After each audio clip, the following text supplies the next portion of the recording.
দশম শ্রেণীর পরীক্ষার্থীদের জন্য আজকের ক্লাসে আমি বিশ্বকবি রবীন্দ্রনাথ ঠাকুরের রচিত আফ্রিকা কবিতাটি নিয়ে আলোচনা করব। কবিতাটি শুরু করার আগে কবিতা সম্পর্কেই আমি কয়েকটি প্রয়োজনীয় কথা তোমাদের সামনে তুলে ধরতে চাই। যেমন আফ্রিকা কবিতাটি একটি সাম্রাজ্যবাদ বিরোধী কবিতা। সাম্রাজ্যবাদ বলতে বোঝায় যখন কোনো শক্তিশালী দেশ নিজের স্বার্থে অন্য কোনো দুর্বল দেশ বা ছোট দেশের ওপর অত্যাচার শুরু করে এবং সেই দেশের স্বাধীনতা ও সার্বভৌমত্ব বিনাশ বা সংকুচিত করে সেই দেশ ও জাতির ওপর যে প্রভুত্ব বা কর্তৃত্ব স্থাপনের চেষ্টা করে তাকেই আমরা সাম্রাজ্যবাদ বলতে পারি। অর্থাৎ সহজ কথায় বলা যায়, যখন কোনো শক্তিশালী দেশ কোনো দুর্বল দেশের ওপর অত্যাচার শুরু করে এবং সেই দেশটিকে আস্তে আস্তে নিজের দখলে করে নিতে চায়, এই পরিস্থিতিকেই বলা হয় সাম্রাজ্যবাদ। কবিতাটি নেওয়া হয়েছে বিশ্বকবি রবীন্দ্রনাথ ঠাকুরের রচিত পত্রপুট নামক কাব্যগ্রন্থ থেকে। এই কবিতা থেকে আমরা জানতে পারবো কিভাবে আফ্রিকা মহাদেশ সৃষ্টি হলো, তার ভৌগোলিক ব্যাখ্যা, এবং আফ্রিকা কিভাবে তার জীবন অতিবাহিত করছিল এবং ইউরোপীয় সাম্রাজ্যবাদীরা কিভাবে আফ্রিকার মানুষের ওপর নির্মম অত্যাচার চালিয়েছিল, তার নিদারুণ কাহিনী আমরা এই কবিতায় পাব। দেখো, কবিতার যে কোনো লাইন থেকেই তোমাদের প্রশ্ন হতে পারে। কোন লাইন থেকে প্রশ্ন হবে কেউ বলতে পারবে না। সেই জন্য প্রত্যেকটি লাইন খুব ভালোভাবে পড়তে হবে এবং প্রত্যেকটি লাইনের ব্যাখ্যা জানতে হবে, প্রত্যেকটি শব্দের মানে জানতে হবে। তাহলেই কিন্তু পরীক্ষায় সুন্দর করে উত্তর লেখা যাবে। সেই জন্য আমি তোমাদের প্রত্যেকটি লাইন ডিসকাস করব, প্রত্যেকটি কঠিন শব্দের মানে বলে দেব। তোমরা ভিডিওটিকে কেউ স্কিপ করে দেখবে না, প্রথম থেকে লাস্ট অবধি দেখতে থাকো। প্রথম প্যারা থেকে আমরা জানতে পারবো কিভাবে আফ্রিকা মহাদেশ সৃষ্টি হলো, তার একটা ভৌগোলিক ব্যাখ্যা। অর্থাৎ প্রথম প্যারাগ্রাফে রয়েছে আফ্রিকার জন্ম বৃত্তান্ত। কবিতার দিকে তাকাও, আমি প্রত্যেকটি লাইন ব্যাখ্যা করছি। দেখো কবি কি বলছেন। উদ্ভ্রান্ত সেই আদিম যুগে স্রষ্টা যখন নিজের প্রতি অসন্তোষে। উদ্ভ্রান্ত কথার অর্থ হলো দিশাহীন। তাহলে আদিম যুগকে কবি উদ্ভ্রান্ত বা দিশাহীন বলেছেন। এখানে আদিম যুগ বলতে পৃথিবী সৃষ্টির সেই সূচনা লগ্নকে বোঝানো হয়েছে এবং সেই সময়টিকে কবি উদ্ভ্রান্ত বা দিশাহীন বলেছেন। এবং সেই সময় স্রষ্টা অর্থাৎ সৃষ্টিকর্তা তিনি নিজের প্রতি সন্তুষ্ট ছিলেন না, তিনি ছিলেন অসন্তুষ্ট। কারণ তিনি যা কিছু তৈরি করছিলেন, যা কিছু গড়তে চাচ্ছিলেন, সেটা তার মনের মতো হচ্ছিল না। তিনি মনের মতো তৈরি করতে না পারায় তিনি অসন্তুষ্ট ছিলেন এবং অসন্তুষ্ট হয়ে তিনি কি করছিলেন, নতুন সৃষ্টিকে বারবার করছিলেন বিধ্বস্ত। অর্থাৎ তিনি যা কিছু নতুন করে তৈরি করছেন, নতুন করে গড়ার চেষ্টা করছেন, সেটা তার মনের মতো না হওয়ায় সেটাকে কবি বারবার বিধ্বস্ত করছিলেন। বিধ্বস্ত কথার অর্থ হলো ভেঙে দেওয়া। অর্থাৎ তিনি একটা করে জিনিস তৈরি করছেন, কিন্তু সেটা তার মনের মতো না হয় সেটাকে তিনি আবার ভেঙে দিচ্ছেন। অর্থাৎ তখন তিনি ভাঙ্গা গড়ার খেলায় মত্ত ছিলেন। তাহলে যেহেতু তিনি মনের মতো তৈরি করতে পারছিলেন না সব কিছু, সেই জন্য তিনি তার নতুন সৃষ্টিকে বারবার ভেঙে দিচ্ছিলেন এবং তিনি অধৈর্য বোধ করছিলেন। এবং অধৈর্য হয়ে তিনি কি করছিলেন, ঘন ঘন তার মাথায় হাত দিচ্ছিলেন। কারণ তিনি বুঝে উঠতে পারছিলেন না যে তিনি কিভাবে তার মনের মতো সব কিছু তৈরি করবেন। সেই জন্য তিনি ঘন ঘন অধৈর্য হয়ে ঘন ঘন তার মাথায় হাত দিচ্ছিলেন। ঠিক সেই দিনে রুদ্র সমুদ্রের বাহু, এখানে রুদ্র কথার অর্থ হলো ভয়ঙ্কর, সমুদ্রের বাহু এই কথার অর্থ হলো সমুদ্রের জলোচ্ছ্বাস। তাহলে সেই দিনে ভয়ঙ্কর সমুদ্রের জলোচ্ছ্বাস প্রাচী ধরিত্রীর বুকের থেকে, প্রাচী কথার অর্থ হলো পূর্ব দিক আর ধরিত্রী কথার অর্থ হলো পৃথিবী। তাহলে পৃথিবীর পূর্ব দিক থেকে বা পৃথিবীর পূর্ব ভাগ থেকে ছিনিয়ে নিয়ে গেল তোমাকে আফ্রিকা। কবি আফ্রিকাকে বলছে যে সেই পৃথিবীর পূর্ব ভাগ থেকে ভয়ঙ্কর সমুদ্রের জলোচ্ছ্বাস তোমাকে কেড়ে নিয়ে চলে গেল। এবং কবি কি বলছে আরও দেখো, বাঁধলে তোমাকে বনস্পতির নিবিড় পাহারায়, কৃপণ আলোর অন্তপুরে। অর্থাৎ আফ্রিকাকে পৃথিবীর পূর্ব ভাগ থেকে ছিনিয়ে নিয়ে যাওয়ার পর আফ্রিকাকে যেখানে গড়ে তোলা হলো, সেখানে আফ্রিকাকে কেমনভাবে গড়ে তোলা হলো, বনস্পতির নিবিড় পাহারায়। বনস্পতি কথার অর্থ হলো বড় বড় গাছ গাছালি, নিবিড় কথার অর্থ হলো ঘন। আমরা জানি আফ্রিকার জঙ্গল ভয়ানক জঙ্গল, এবং সেখানে এতটাই জঙ্গল যে সেখানে দিনের বেলাতেও সূর্যের আলো ভালোভাবে প্রবেশ করতে পারে না। সেই জন্য আফ্রিকাকে যেখানে গড়ে তোলা হলো সেখানে প্রচুর অরণ্যে ঘিরে রাখা হলো। অর্থাৎ দেখে মনে হচ্ছিল সেই বড় বড় বনস্পতিরা বা বড় বড় গাছ গাছালিরা যেন আফ্রিকাকে দাঁড়িয়ে থেকে পাহারা দিচ্ছে, তারা যেন এক একটি প্রহরী। এবং সেই আফ্রিকার জঙ্গলে আলো কেমন ছিল? সেখানে আলো ছিল বড়ই কৃপণ, অর্থাৎ সেই জঙ্গলে আলোর প্রচণ্ড অভাব ছিল। সেই জন্য কবি এই লাইনটির ব্যবহার করেছেন যে কৃপণ আলোর অন্তপুরে, অর্থাৎ সেখানে আলো ছিল যেন বড়ই কৃপণ। এবারে দ্বিতীয় প্যারাগ্রাফ দেখো। এই প্যারাগ্রাফে আমরা জানতে পারবো আফ্রিকা কিভাবে তার জীবন অতিবাহিত করছিল। দেখো কবি কি বলেছেন, সেখানে নিভৃত অবকাশে তুমি সংগ্রহ করছিলে দুর্গমের রহস্য। সেখানে নিভৃত, নিভৃত কথার অর্থ হলো নিরালায় বা একা একা বসে। অবকাশে, অবকাশে কথার অর্থ হলো বা অবসর কাটানো। কবি আফ্রিকাকে তুমি বলে সম্বোধন করেছেন এবং তাকে বলেছেন যে সেখানে নিভৃত অবকাশে অর্থাৎ নিরালায় তুমি ছুটি কাটাচ্ছিলে এবং সংগ্রহ করছিলে দুর্গমের রহস্য। দুর্গম অর্থাৎ যেখানে সহজে গমন করা যায় না। আমরা জানি গভীর অরণ্য, বন্য প্রাণী সংকুল, বিভিন্ন আগ্নেয়গিরি, সীমাহীন মরুভূমি ইত্যাদি নিয়ে আদিম আফ্রিকা ছিল দুর্গম, অর্থাৎ সেখানে সহজে গমন করা যেত না। তো সেই দুর্গমের রহস্য আফ্রিকা সেখানে বসে বসে সংগ্রহ করছিল। চিনছিলে জল, স্থল, আকাশের দুর্বোধ সংকেত, এবং আফ্রিকা সেখানে বসে বসে এক এক করে জল, স্থল, আকাশের দুর্বোধ সংকেতগুলির সাথে পরিচিত হচ্ছিল। আকাশের দুর্বোধ সংকেত কোনগুলি? বিদ্যুৎ চমকানো, ঝড় বৃষ্টি, বজ্রপাত, মেঘের গর্জন, এইসব বিভিন্ন ব্যাপারগুলি আফ্রিকা সেখানে বসে বসে চিনছিল এবং জল, স্থল এসবের সাথে পরিচিত হচ্ছিল। প্রকৃতির দৃষ্টি অতীত জাদু মন্ত্র জাগাচ্ছিল তোমার চেতনাতীত মনে। চেতনাতীত কথার অর্থ হলো অবচেতন। কবি আফ্রিকাকে বলছে প্রকৃতির দৃষ্টি অতীত জাদু মন্ত্র জাগাচ্ছিল তোমার চেতনাতীত মনে। অর্থাৎ প্রকৃতি নিজের মতো করে আফ্রিকাকে গড়ে তুলেছিল। প্রকৃতির বিভিন্ন যে নিয়মকানুন, ঝড়, বৃষ্টি, ভূমিকম্প, বজ্রপাত, মেঘের গর্জন, এসবের কার্যকারণ আফ্রিকা কিছুই বুঝে উঠতে পারছিল না। তার মন ছিল অবচেতন। সৃষ্টির সূচনা পর্বে প্রকৃতির কোলে লালিত ছিল আফ্রিকা। বাইরের পৃথিবীর চোখের আড়ালে প্রকৃতি নিজের মতো করে আফ্রিকাকে গড়ে তুলেছিল। ভয়ঙ্কর বন্যজন্তু আর দুর্গম প্রকৃতি যেন প্রথম দিকে আফ্রিকাকে গড়ে তুলেছিল। নতুন করে গড়ে ওঠা এই মহাদেশ কবির ভাষায় তখনও ছিল চেতনাতীত, অর্থাৎ তার নিজস্ব সংস্কৃতি বা জীবনধারা তখনও গড়ে ওঠেনি। প্রকৃতির বিভিন্ন নিয়মকানুন সম্বন্ধে আফ্রিকা কিছুই জানত না। এই লাইনটির মাধ্যমে কবি সেটাই বোঝাতে চেয়েছেন। এরপরে কি বলছে দেখো, বিদ্রূপ করছিলে ভীষণকে বিরূপের ছদ্মবেশে। আফ্রিকা ভীষণকে বিদ্রূপ বা উপহাস বা ঠাট্টা করেছিল। অর্থাৎ আফ্রিকার নিজের যে ভীষণতা, সেই ভীষণতার কাছে বাইরের ভীষণতা কিছুই নয়। সেই জন্য বাইরের ভীষণকে আফ্রিকা বিরোধের ছদ্মবেশে বা বিরূপের ছদ্মবেশে উপহাস বা ঠাট্টা করেছিল।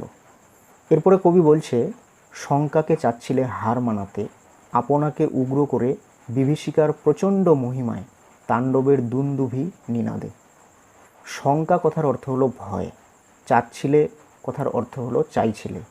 দুন্দুভি, দুন্দুভি হলো একটি বাদ্যযন্ত্রের নাম, আর নিনাদ কথার অর্থ হলো আওয়াজ। কবি বলছে যে যুদ্ধের সময় বা তাণ্ডবের সময় যে দামামা বাজানো হয় বা দুন্দুভি বাজানো হয়, সেই দুন্দুভির আওয়াজের মতো এবং বিভীষিকার মতো নিজেকে উগ্র করে আফ্রিকা ভয়কে ভয় পাওয়াতে চেয়েছিল, ভয়কে হার মানাতে চেয়েছিল। তাহলে এই প্যারাগ্রাফ থেকে আমরা জানতে পারলাম আফ্রিকা কিভাবে তার জীবন অতিবাহিত করছিল বা একা একা নিরালায় বসে সে কীভাবে তার জীবন কাটাচ্ছিল। এরপরে দেখো কবি কি বলছে, হায় ছায়াবৃতা।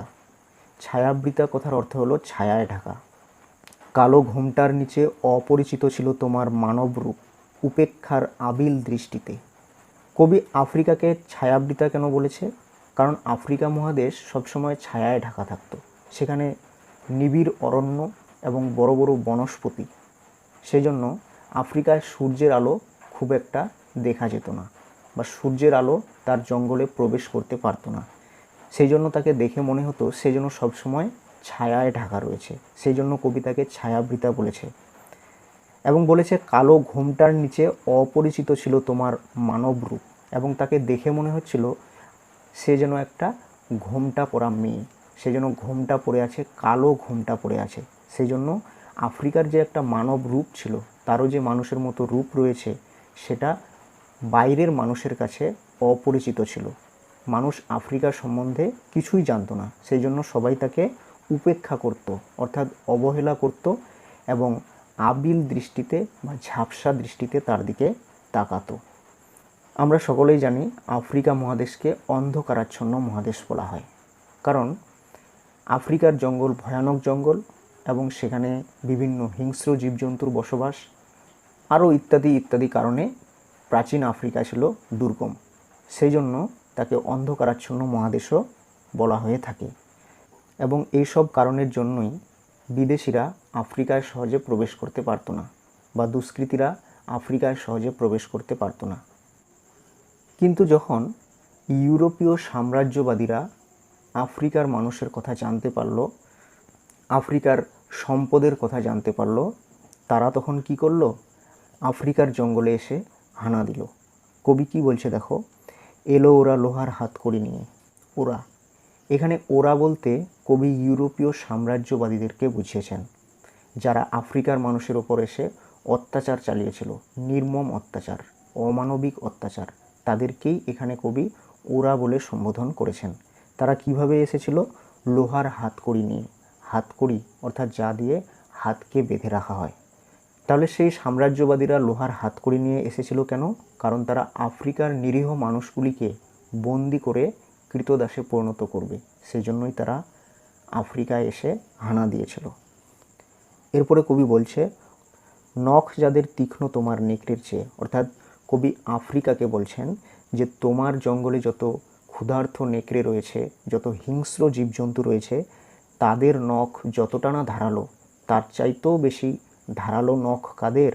ওই ইউরোপীয় সাম্রাজ্যবাদীদের। এখানে নখ শব্দটির মাধ্যমে কবি সেই অমানবিক ইউরোপীয় সাম্রাজ্যবাদীদের ব্যবহারকে তুলে ধরেছেন, যে তারা কতটা অমানুষ, বর্বর, নিষ্ঠুর, পাষাণ এবং অসভ্য ছিল, সেটাই বোঝার জন্য কবি এখানে নখ শব্দটির ব্যবহার করেছেন। এখানে নখ শব্দটি হলো রূপক। নখ শব্দের মাধ্যমে কবি তাদের ব্যবহারকে এখানে বোঝাতে চেয়েছেন। এরপরে কবি কি বলছে দেখো, এলো মানুষ ধরার দল, গর্বে যারা অন্ধ তোমার সূর্যহারা অরণ্যের চেয়ে। তাহলে মানুষ ধরার দল কারা? সেই ইউরোপীয় সাম্রাজ্যবাদীরা, কারণ তারা আফ্রিকার নিরীহ মানুষদেরকে ধরে কৃতদাসে পরিণত করবে, তাদেরকে বিক্রি করে দেবে, সেজন্যই তারা কিন্তু আফ্রিকায় এসে হানা দিয়েছিল।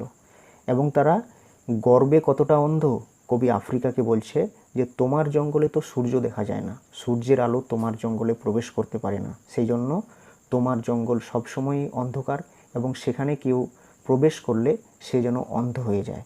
তো তোমার জঙ্গল যতটা অন্ধ, যতটা অন্ধকার, তার চাইতেও গর্বে অন্ধ বেশি কারা? সেই ইউরোপীয় সাম্রাজ্যবাদীরা নিজেদের গর্বে ততটাই অন্ধ, যতটা তোমার জঙ্গল অন্ধকার। এরপরে দেখো, সভ্যের বর্বর লোভ নগ্ন করল আপন নির্লজ্জ অমানুষতা। সভ্যের, বর্বর কথার অর্থ হলো অসভ্য। কবি সেই লোভী, অমানবিক ইউরোপীয় সাম্রাজ্যবাদীদের কথা বলছেন, যে সেই ইউরোপীয় সাম্রাজ্যবাদীরা যারা নিজেদেরকে সভ্য বলে জাহির করে, সভ্য বলে দাবি করে, তাদের সেই অসভ্য লোভ, অর্থাৎ এর মাধ্যমে কবি বোঝাতে চেয়েছে যে তারা কতটা খারাপ চরিত্রের মানুষ এবং নিষ্ঠুর, যে তারা নির্লজ্জের মতো তাদের যে আসল পরিচয় সেটা তোমার সামনে তুলে ধরলো। অর্থাৎ কবি আফ্রিকাকে বলছেন যে সেই ইউরোপীয় সাম্রাজ্যবাদীরা যে অমানুষ সেটা তারা নির্লজ্জের মতো তোমার সামনে তুলে ধরলো। এটাই কবি এই লাইনটির মাধ্যমে বোঝাতে চেয়েছেন। এরপর দেখো, তোমার ভাষাহীন ক্রন্দনে বাষ্পাকুল অরণ্য পথে। কবি বলছে যেহেতু তোমার সব কিছু লুটপাট করে নিয়ে গেল ইউরোপীয় সাম্রাজ্যবাদীরা, আফ্রিকাকে কবি বলছে যে তুমি কান্নায় ভেঙে পড়ছিলে, কিন্তু তোমার কান্নায় কোনো ভাষা ছিল না। ভাষাহীন ক্রন্দনে অর্থাৎ ভাষাহীন কান্নায় বাষ্পাকুল অর্থাৎ বাষ্পে আকুল, বাষ্পে ভরে গেল তোমার অরণ্য পথ, তোমার জঙ্গলের রাস্তা। পঙ্কিল হলো ধূলি তোমার রক্তে অশ্রুতে মিশে। অর্থাৎ কবি বলতে চেয়েছেন, পঙ্কিল কথার অর্থ হলো কাদাময়। কবি আফ্রিকাকে বলছেন যে তোমার জঙ্গলের সেই ধুলোবালি কাদাময় হয়ে গেল। কিসের মাধ্যমে কাদাময় হয়ে গেল? তোমার রক্তে এবং অশ্রুতে মিশে। তোমার শরীর থেকে যে রক্ত ঝরেছে এবং তোমার চোখ থেকে যে অশ্রু ঝরেছে, সেই অশ্রু এবং রক্ত মিশে তোমার জঙ্গলের ধুলোবালি সব কাদাময় হয়ে গেছে। অর্থাৎ সেই ইউরোপীয় সাম্রাজ্যবাদীরা তোমার উপরে কতটা নির্যাতন চালিয়েছে সেটাই হলো তার প্রমাণ। দস্যু পায়ের কাটামারা জুতোর তলায় বীভৎস কাদার পিণ্ড। কবি সেই অমানবিক অসভ্য ইউরোপীয় সাম্রাজ্যবাদীদেরকে দস্যু বা ডাকাত বলে অভিহিত করেছেন এবং তিনি বলেছেন যে তারা যে পায়ে জুতো পরে এসেছিল, যে বুট জুতো পরে এসেছিল, সেই বুট জুতোর তলায় বীভৎস কাদার পিণ্ড লেগে রয়েছে এবং সেই কাদার পিণ্ড থেকেই প্রমাণিত হয় যে তারা তোমার উপরে কতটা অত্যাচার চালিয়েছিল, কতটা নির্যাতন চালিয়েছিল। চিরচিহ্ন দিয়ে গেল তোমার অপমানিত ইতিহাসে। কবি বলছে আফ্রিকাকে যে সেই ইউরোপীয় সাম্রাজ্যবাদীরা, সেই অসভ্য লোভী বর্বর ইউরোপীয় সাম্রাজ্যবাদীরা তোমার অপমানিত ইতিহাসে চিরদিনের মতো চিহ্ন বা দাগ কেটে দিয়ে চলে গেল, যেটা সারা জীবন রয়ে যাবে।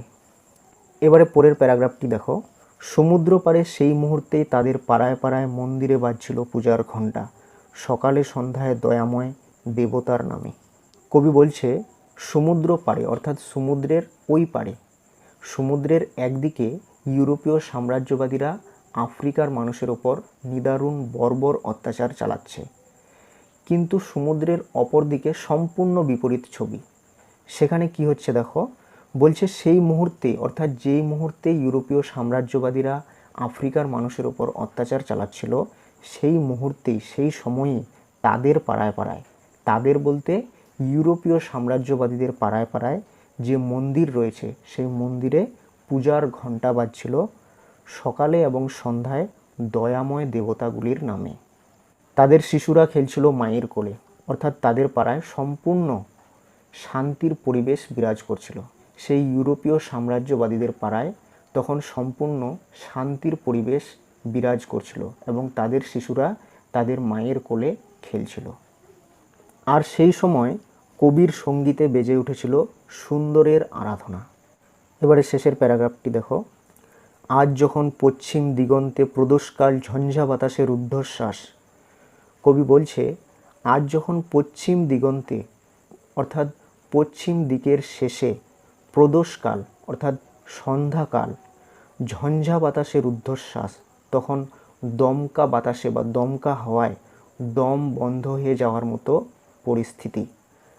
যখন গুপ্ত গহ্বর থেকে পশুরা বেরিয়ে এলো, গুপ্ত গহ্বর অর্থাৎ লুকোনো গহ্বর বা অজানা গুহা, যখন অজানা গহ্বর বা গুহা থেকে পশুরা বেরিয়ে এলো, এখানে পশুরা বলতে সেই অসভ্য অমানবিক নিষ্ঠুর ইউরোপীয় সাম্রাজ্যবাদীদের কথা বলা হয়েছে যারা আফ্রিকার মানুষের ওপর অত্যাচার চালাচ্ছিল, তাদেরকে কবি পশু বলে অভিহিত করেছেন এবং অশুভ ধ্বনিতে ঘোষণা করলো দিনের অন্তিমকাল। এবং অশুভ ধ্বনিতে অশুভ শব্দের মাধ্যমে তারা কি ঘোষণা করলো? দিনের শেষ কাল, অন্তিমকাল অর্থাৎ শেষ কাল বা শেষ পর্যায়। অর্থাৎ এখানে দিনের অন্তিমকাল বলতে কবি রবীন্দ্রনাথ ঠাকুর সেই সাম্রাজ্যবাদের শেষ পর্যায়ের কথা বলেছেন। যখন সাম্রাজ্যবাদ শেষ হতে যাচ্ছে তখন কবি যুগান্তের কবির কাছে কিছু মানবিক আবেদন করেছেন। কবি কি বলেছেন দেখো, এসো যুগান্তের কবি আসন্ন সন্ধ্যার শেষ রশ্মিপাতে। যুগান্তের কবি এমন একজন কবি যিনি আমাদেরকে এক যুগ থেকে অন্য যুগে নিয়ে যাবেন, অর্থাৎ সেই সাম্রাজ্যবাদের যুগ থেকে অন্য যুগে নিয়ে যাবেন, যে যুগে কোনো হিংসা বা লোভ থাকবে না। তাহলে তোমরা নিশ্চয়ই বুঝতে পারছো কবি এখানে কার দিকে ইঙ্গিত করছেন। কবি কিন্তু ঈশ্বরের দিকেই ইঙ্গিত করছেন। তিনি কিন্তু আসলে ঈশ্বরকেই যুগান্তের কবি বলে বোঝাতে চেয়েছেন। সেই জন্য কবিতাকে কি বলেছেন দেখো, এসো যুগান্তের কবি আসন্ন সন্ধ্যার শেষ রশ্মিপাতে। আসন্ন অর্থাৎ আগত, যে সন্ধ্যা আসছে, যে সন্ধ্যা নামতে যাচ্ছে, সেই আগত সন্ধ্যার শেষ রশ্মিতে তুমি আসো। এবং এসে তাকে কি করতে বলেছেন দেখো কবি, দাঁড়াও ওই মানহারা মানবীর দ্বারে। দাঁড়াও অর্থাৎ তাকে দাঁড়াতে বলেছে মানহারা মানবী। এখানে মানহারা মানবী বলতে কবি আফ্রিকাকে বুঝিয়েছেন। কবি আফ্রিকাকে মানহারা মানবী বলেছেন, কারণ যেহেতু আফ্রিকার মান সম্মান সম্পদ সব কিছু ইউরোপীয় সাম্রাজ্যবাদীরা লুটপাট করে নিয়ে চলে গিয়েছিল, আফ্রিকার কিছুই ছিল না, সেই জন্য কবি তাকে মানহারা মানবী বলেছেন। এবং কবি যুগান্তের কবিকে এটাই আহ্বান করেছেন যে মানহারা মানবী অর্থাৎ আফ্রিকার দরজায় গিয়ে তুমি দাঁড়াও। এবং দাঁড়িয়ে তাকে কি করতে বলেছেন, বলো ক্ষমা করো হিংস্র প্রলাপের মধ্যে, সেই হোক তোমার সভ্যতার শেষ পুণ্যবাণী। অর্থাৎ অর্থাৎ আফ্রিকাকে যেহেতু ঈশ্বরই সৃষ্টি করেছেন, কিন্তু তিনি আফ্রিকার সম্মান বাঁচাতে পারেননি। সেই ইউরোপীয় সাম্রাজ্যবাদীদের অত্যাচারের হাত থেকে আফ্রিকাকে বাঁচাতে পারেনি, তাকে রক্ষা করতে পারেনি। তার সম্মান সব কিছু ইউরোপীয় সাম্রাজ্যবাদীরা লুটপাট করে নিয়ে চলে গেছে। যেহেতু ঈশ্বর কিছুই করতে পারেননি, সেই জন্য কবি রবীন্দ্রনাথ ঠাকুর তাকে অর্থাৎ যুগান্তের কবিকে তথা ঈশ্বরকে আফ্রিকার দরজায় গিয়ে তার কাছে ক্ষমা চাইতে বলেছেন। এবং বলেছেন হিংস্র প্রলাপের মধ্যে। প্রলাপ কথার অর্থ হলো অর্থহীন উক্তি বা অর্থহীন কথা। সেই জন্য কবি বলেছেন যে সেই ক্ষমা চাওয়াটাই হোক তোমার সভ্যতার শেষ পুণ্যবাণী। অর্থাৎ সভ্যতার শেষ পুণ্যবাণীটি হবে ক্ষমা করো। কাকে ক্ষমা চাইতে বলেছেন কবি? কবি যুগান্তের কবিকে আফ্রিকার দরজায় গিয়ে আফ্রিকার কাছে ক্ষমা চাইতে বলেছেন। এবং যুগান্তের কবির শেষ পুণ্যবাণীটি এটাই হবে, আমাকে ক্ষমা করো। অর্থাৎ তিনি আফ্রিকাকে বলবেন আমাকে ক্ষমা করো। এই হলো তোমাদের আফ্রিকা কবিতার মূল ভাব এবং প্রত্যেকটি লাইনের ব্যাখ্যা। ক্লাসটি যদি ভালো লাগে তাহলে ভিডিওটিকে লাইক করো, বন্ধুদের মধ্যে শেয়ার করো। এবং শেষে তোমাদের কাছে আরও একটি রিকোয়েস্ট আমার এই ক্লাসটি তোমরা কে কোথা থেকে করছো বা কে কোথা থেকে দেখছো আমাকে কমেন্টে লিখে জানাও। আমি শীঘ্রই পরবর্তী কবিতা বা কোনো গল্প নিয়ে তোমাদের মাঝে হাজির হব। ততক্ষণ সুস্থ থেকো, ভালো থেকো। Good bye, take care.